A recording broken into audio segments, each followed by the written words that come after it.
a question for you. Is that okay to use Mr. Richard is overweight? OET letterൽ smoker, drinker, alcoholic എന്നൊക്കെയുള്ള വാക്കുകൾ use ചെയ്യാൻ പറ്റുമോ? You also might be having the same question, അല്ലേ? So in today's video, I'm going to explain to you whether we can use these type of usages or not. Once again, welcome to Tiju's Academy with me, Deepthy Thomas.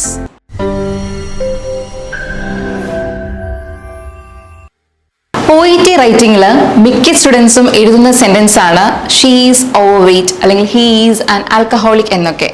Grammatically അത് കറക്റ്റായിട്ട് തോന്നും, പക്ഷേ ഓരോ പ്ലേസും ഓരോ ആൾക്കാരുടെ perception vice alcohol കുടിക്കുന്നതിൻ്റെ എണ്ണം അനുസരിച്ച് അത് ഡിഫറെൻ്റ് ആണ്. ഫോർ എക്സാമ്പിൾ, എന്നെ സംബന്ധിച്ച് 7 യൂണിറ്റ്സ് ഓഫ് ആൽക്കഹോൾ ഒരാൾ കുടിക്കുന്നെങ്കിൽ ഒരു പക്ഷേ അയാൾ ആൽക്കഹോളിക് ആവണം എന്നില്ല, പക്ഷേ മറ്റൊരാളെ സംബന്ധിച്ച് അത് ആൽക്കഹോളിക് ആവാം. സോ അങ്ങനെ എഴുതുന്നതിലും പകരം ഫാക്ച്വൽ ആയിട്ടുള്ള കണ്ടന്റ് അതേപോലെ തന്നെ എഴുതുന്നതാണ് അഡ്ജക്റ്റീവ്സ് യൂസ് ചെയ്ത് പാരാഫ്രേസ് ചെയ്യുന്നതിനേക്കാൾ നല്ലത്.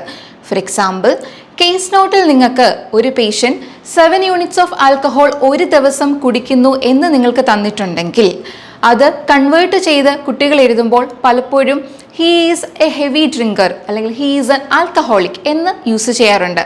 അതിന് പകരം he drinks 7 units of alcohol per day എന്നെഴുതുന്നതാണ് സെൻറ്റൻസ് ഇച്ചിരിയുടെ appropriate.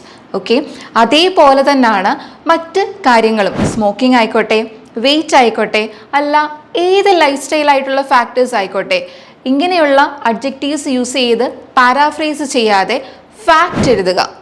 Hope this video will help to improve your writing more with facts rather than judgmental or with any adjectives. Thank you.